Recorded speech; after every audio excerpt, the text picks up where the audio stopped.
이 틀리면은 아무리 사람들이 잘 믿는다 하더라도요, 빗나가게 되어 있습니다.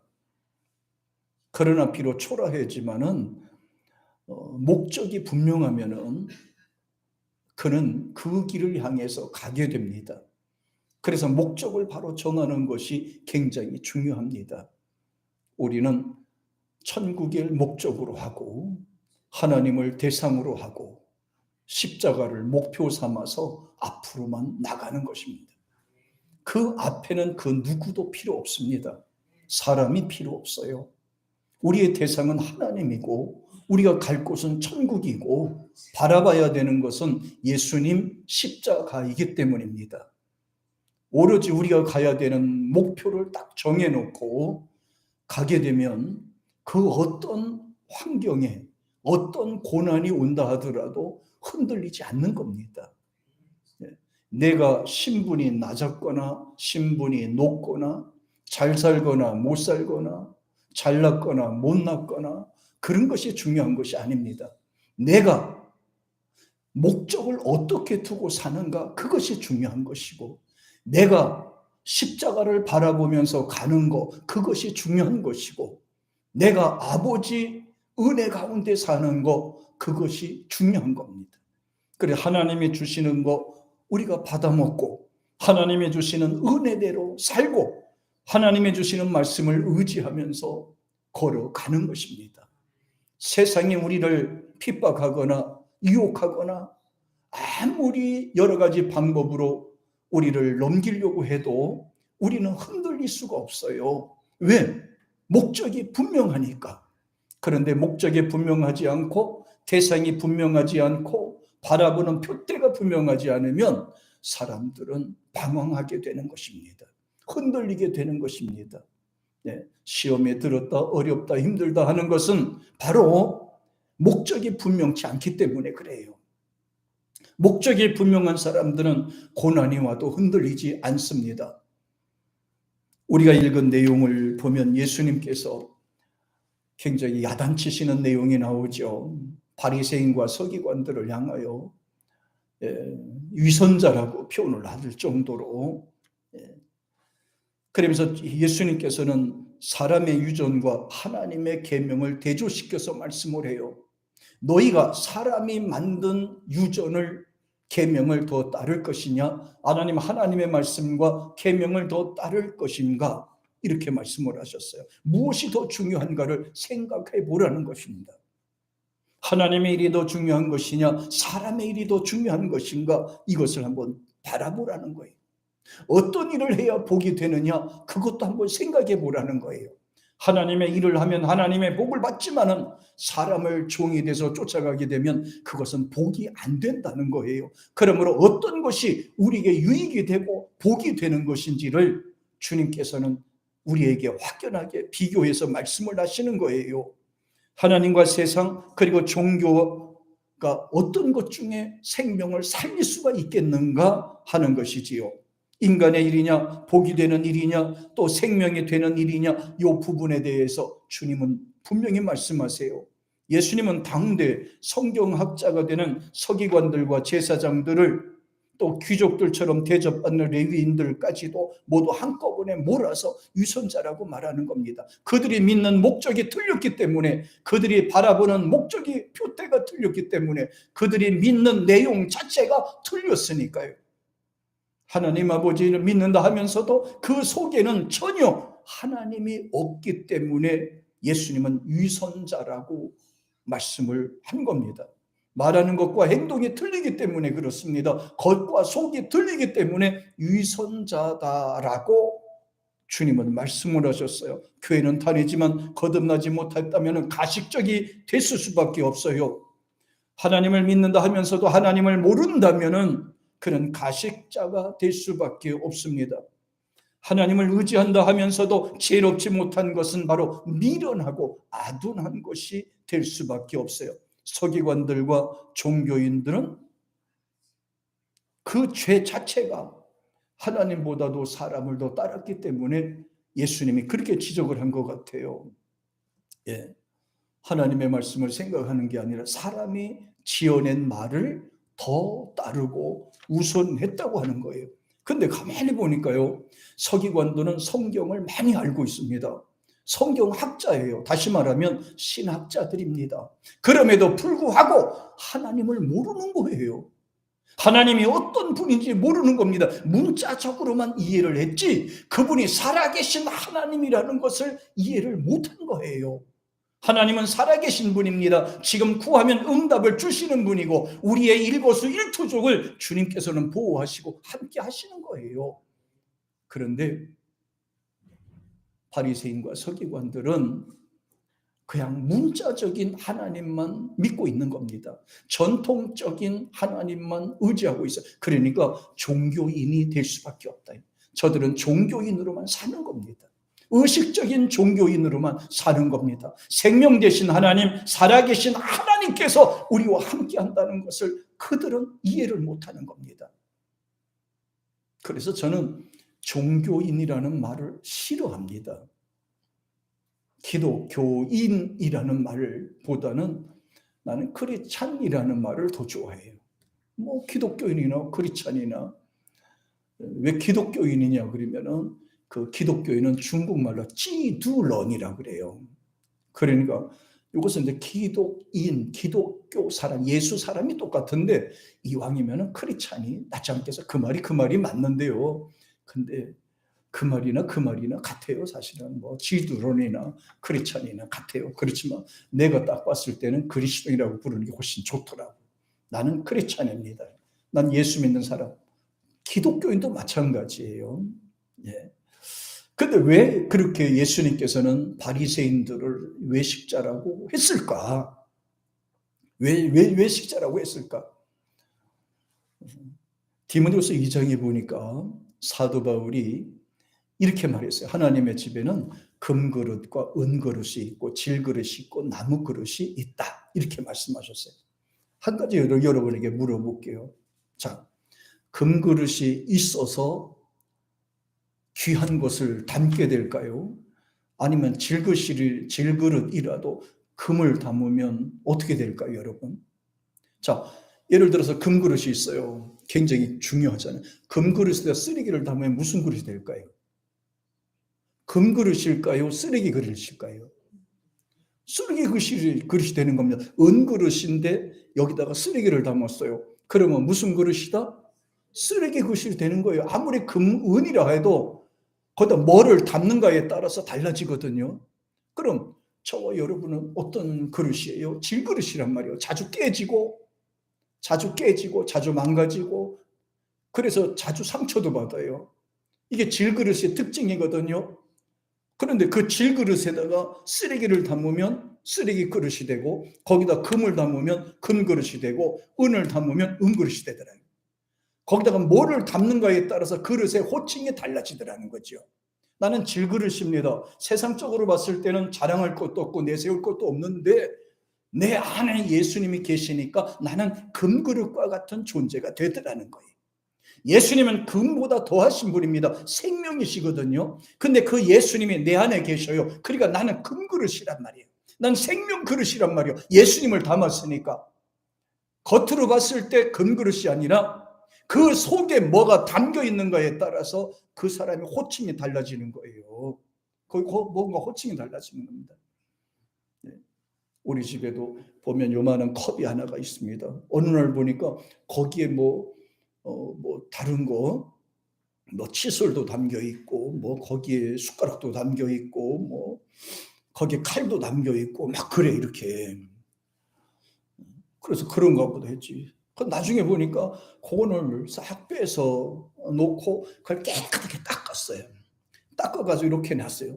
그랬더니 큰아들이 거기다 물을 받아 먹어. 그걸 보니까 이야 참 질그릇 같은 존재를 하더라도 보잘것없는 그릇이라 하더라도요. 나무 그릇이라고 하더라도 그것이 중요한 것이 아니다 이 말이에요. 질그릇이 되든 나무 그릇이 되든 그게 중요한 것이 아니고 거기에 뭐를 담는가가 중요하더라는 거예요. 여러분과 저는 질그릇과 같은 존재입니다. 자주 깨지고 자주 넘어지고 자주 상처도 받고 자주 화도 내고 자주 흔들리기도 하고 낙심도 하고. 그런데 내 속에 예수님이 계시니까 내 안에 나는 생명 그릇이 되고 예수님 그릇이 되고 금과 같은 그릇이 되더라는 거예요. 오늘 본문의 내용을 자세히 보니까 바리새인들은 그 속에 뭐가 들었느냐? 간단합니다. 그 속에 뭐가 들었을까? 왜 예수님은 저들에게 외식자라고 했을까? 왜 가식자라고 했을까? 왜 위선자라고 했을까? 간단합니다. 이사야 59장 보면은 이런 말이 기록이 됐습니다. 이사야 59장 한번 보세요. 59장 5절. 자, 왜 위선자가 되느냐, 가식자가 되느냐. 자, 59장 5절을 찾으셨습니까? 페이지수는 1040페이지예요. 59장 5절이면 그 속에 뭐가 있는지 보세요. 그 속에. 자, 왜 위선자가 되느냐? 잘 보세요. 시작. 독사의 알을 품으며 거미줄을 짜나니 그 알을 먹는 자는 죽을 것이요 그 알이 밟힌즉 터져서 독사가 지글지글 부글부글. 독사를 날 때 알을 날까요? 독사를 날까요? 여러분, 독사가 새끼를 낳는데 알을 낳을까요? 자기처럼 생긴 거를 낳을까요? 몰라요? 알을 낳아요? 독사는 새끼를 낳는데요. 독이 없는 것들은 알을 낳고요. 신기하잖아요. 그런데 예수님께서는 바리새인들에게 뭐라고 그랬어요? 독사의 자식들이라고 그랬잖아요. 자, 독사가 안에다 뭐를 품었어요? 독사 새끼를 품었어요. 근데 성경에는 알을 품었다고 돼 있어요. 알을 품었다고 돼 있어요. 자, 독사의 독을 품고 있으니 그 사람 입에서 좋은 게 나올까요? 안 나올까요? 생명을 살리는 말을 할까요? 죽이는 말을 할까요? 복을 전하는 말을 할까요? 저주하는 말을 할까요? 살리는 말을 할까요? 죽이는 말을 할까요? 독사가 하는 것은요, 독사의 알을 품고 뱃속에 들어놓고 있으니까 그렇죠. 거미줄을 짜나니 그 알을 먹는 자는 죽을 것이다.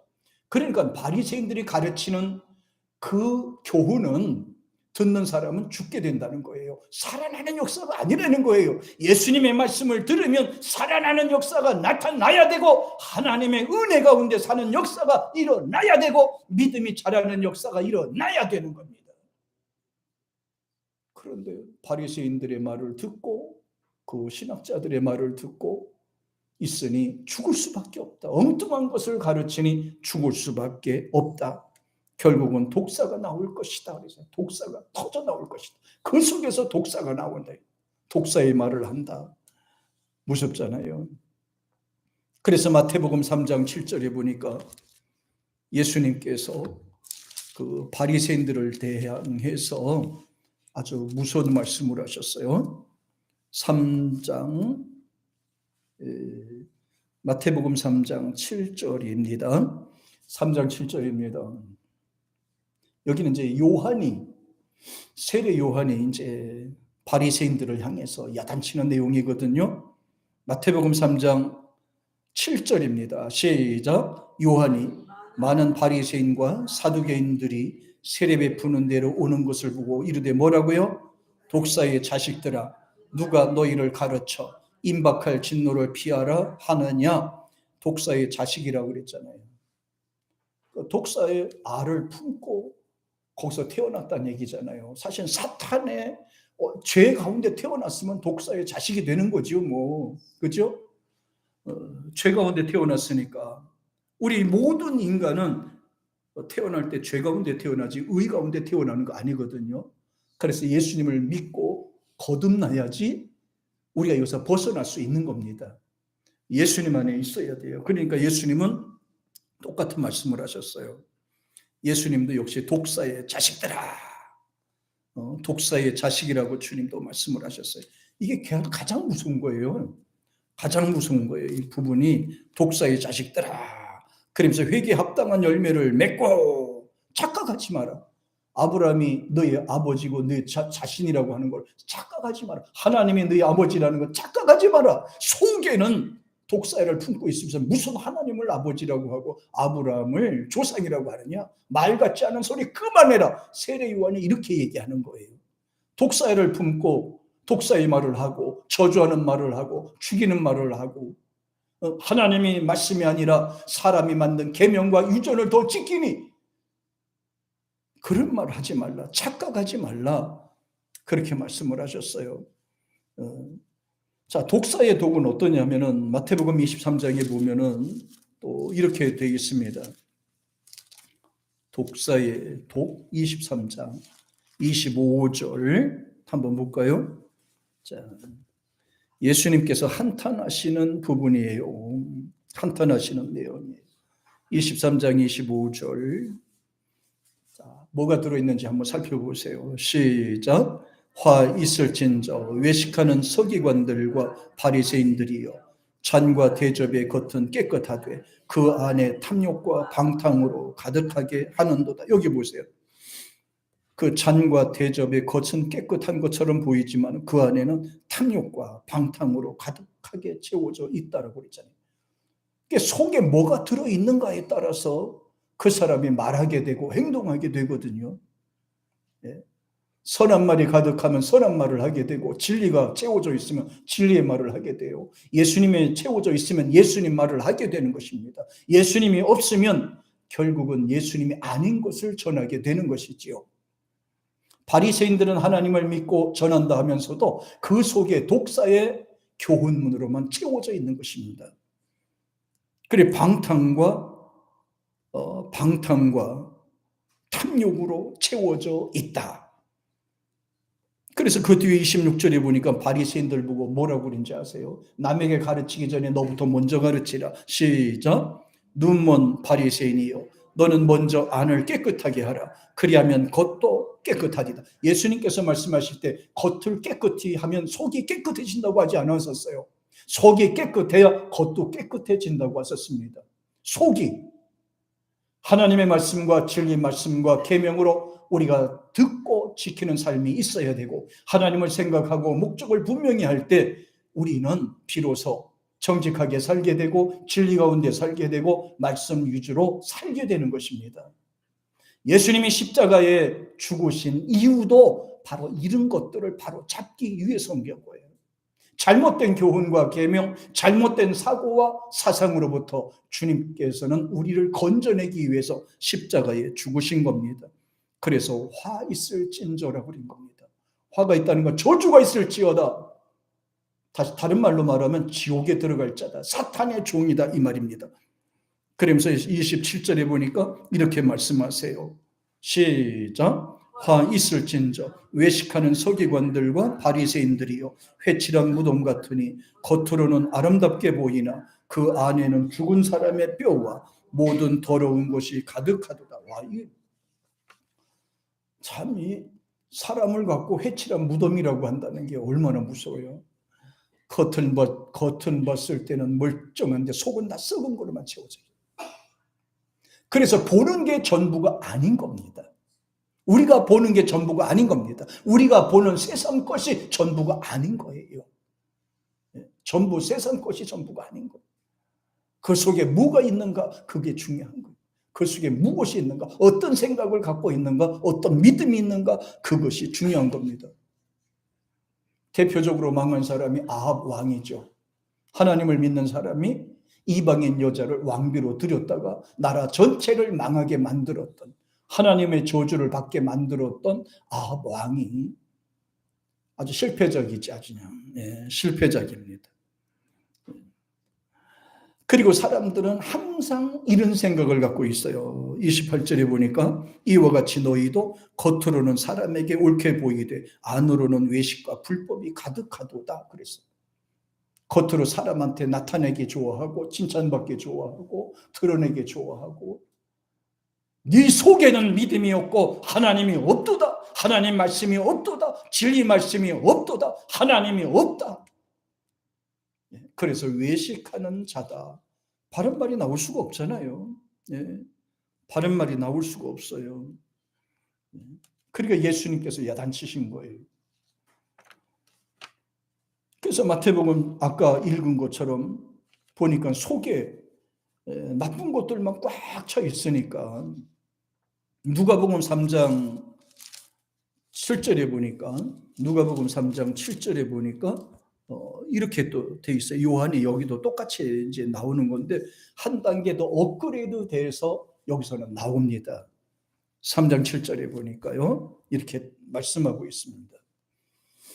찾으셨어요? 같이 있습니다. 시작. 요한이 세례받으러 나오는 무리들에게 이르되 독사의 자식들아 너 뭐에게 장차올 진노를 피하라고 하더냐. 장차올 진노 하나님의 심판을 어떻게 피하냐. 회개 합당한 열매를 맺어라. 그런 내용입니다. 착각하지 말라 이거예요. 하나님이 없는데 누가 하나님의 진노를 피할 수 있도록 길을 인도하겠느냐. 그래서 하나님이 없고 예수가 없는 삶에는 이와 같이 외식과 가식으로 똘똘 뭉쳐있고 탐욕과 방탕으로 채워져 있다고 이야기를 하는 거예요. 저주받을 인생이 된다는 거예요. 사도 바울은 이렇게 예수 중심이 아니라 그러니까 겉으로 봤을 땐 금과 같은데 속에는 쓰레기로 잔뜩 담겨져 있는 이런 거를 가리켜서 굉장히 무서운 말씀을 하셨어요. 왜냐하면 디모데전서 4장 2절에 보니까 이렇게 말씀하셨어요. 이 마음 자체가 저주받은 인생이래요.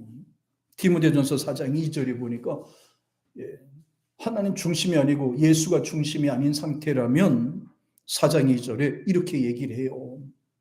찾으셨죠? 같이 시작. 자기 양심이 화인을 맞아서 외식함으로 거짓말하는 결국은 외식하게 되는 것은 양심의 화인을 맞았다는 거네요. 양심의 화인을 맞았다는 게 뭐예요? 불도장을 맞았다는 게. 불도장은 뭐예요? 지옥 도장이거든요. 저주받기로 작정된 도장을 받았다 이 말입니다. 양심이 이미 지옥 가기로 작정이 돼 있다라고 하는 거예요. 양심의 화인 맞았대. 화인. 불도장을 맞았다 이 말입니다. 그러니까 나오는 게 거짓말만 하고 사기만 치고 탐욕과 욕심으로만 가득 채워져 있고 방탕과 타락과 쾌락으로만 꽉 차 있고 욕심이 더덕 가득 차 있고 그랬어요. 화인 맞았으니까 양심이 이미 마음이 그렇게 됐으니까 어쩔 수가 없잖아요. 그렇게 살다가 인생은 어디로 갑니까? 그렇게 살다 인생은 어디로 가나요? 지옥에 갑니다. 지옥에 가요. 마태복음 23장에 보면 결국은 하나님을 믿는다고 하지만 잘못된 사상과 생각과 착각된 마음을 갖고 살다가 결국은 좋은 데도 못 가고 비참하게 버림받게 되는 거지요. 23장 33절에 보니까 33절 결국은 독사, 사탄의 자식, 예수가 없는 삶, 말씀 중심이 되지 않고 하나님 없는 그런 삶이라면 어떻게 됩니까? 마태복음 23장 33절에 보니까 이렇게 돼요. 자, 같이 시작. 뱀들아, 독사의 새끼들아, 너희가 어떻게 지옥의 판결을 피하겠느냐? 지옥 건대잖아요. 여기 회개치 않으니까 이렇게 이런 역사가 일어나는 거예요. 그러니까 예수님이 바라봤을 때 얼마나 답답하겠어요. 서기관들이 지도자가 돼 있는 세상을 또 서기관들이 믿음이 없고 하나님 중심이 아닌 사람의 교육으로 가르치는 종교적인 것으로 만들어버리는 그런 서기관들이 가르치는 그 많은 유대인들이 잘못됐단 말이죠. 그래 하나님이 얼마나 속상하겠어요. 그래 하나님이 인간으로 오셔서 직접 말씀한 거는 야 이 독사의 새끼들아, 독사의 자식들아, 그 말씀을 하신 겁니다. 뱀들아, 그것도 사람도 아니야. 뱀들아 그래서 뱀들아, 뱀들아 독사의 자식들아. 뱀들아 하는 것은 이거는 종합적인 겁니다. 독사도 되고 뭐 여러 가지 온갖 구렁이도 다 포함되거든요. 이게 바로 뱀들아, 이게 종합적으로 뱀의 의미 얘기할 수 있지만 독사의, 특별히 독사의 새끼라고 딱 지정을 한 겁니다. 독사의 새끼들아, 이렇게 말. 더 나쁜 거예요. 일반 뱀들보다도 더 나쁜 게 독사란 말이에요. 다른 뱀들은요, 사람을 보면 도망가는데 이 독사는 사람을 보면 덤벼요. 이놈이 되게 잘 보세요. 일반 독이 없는 것들은요, 감히 어떻게 사람한테 달려들지 못한다니까. 근데 독사는 사람을 딱 보면 놀라거나 덤빈다니까 막 물라고 달려들어. 자기한테 무기가 있으니까. 무기가 있어요. 근데 일반 뱀들은 무기가 없으니까 사람 보면 도망가거든. 이게 굉장히 중요한 거예요. 이게 무기. 우리 신앙생활에도 마찬가지. 하나님 믿는 사람도 마찬가지예요. 속에 독사의 독이 있는 사람은 자꾸 쥐짜요. 자꾸 이게 찔러요. 사람을 힘들게 만들고요. 자꾸 넘어뜨리고 막 이렇게 하려고 그래요. 예수님의 무기가 있는 사람들은 참고 인내하고 견디잖아요. 왜냐하면 하나님의 사랑이 있고 하나님의 은혜가 있고 하나님의 능력이 있으니까. 여러분과 저는 주님의 사람입니다. 예수님의 사람입니다. 주님이 가신 십자가 길을 바라보면서 우리는 살아야 됩니다. 예수님이 왜 그 모진 고통과 아픔을 겪으면서 십자가에 죽으셨습니까? 독사의 독에 끌려가고 독사의 침을 맞아서 마비돼서 세상에 끌려가는, 거기 한번 물리게 되면요, 온몸이 마비돼서요, 진리가 무엇인지 선이 무엇인지 악이 무엇인지 구분을 못하게 되는 거예요. 독사의 독에 한번 탁 물린 사람들은요, 벗어나지 못하는 겁니다. 스스로 벗어나지 못하는 거예요. 그러니 예수님의 십자가 위에서 달려 죽으시면서도 얼마나 힘들어하셨고 아파하셨어요. 자신의 아픈 것보다도 죄 가운데 빠져 고통당하는 사람을 더 불쌍히 여기신 겁니다. 자기 죄가 무엇인지도 모르고 메시아를 십자가에 매달아 죽이려고 하는 로마 병정들과 대제사장과 바리새인들을 보면서 예수님께서는 안타까워하신 거예요. 이게 바로 예수님의 사랑이에요.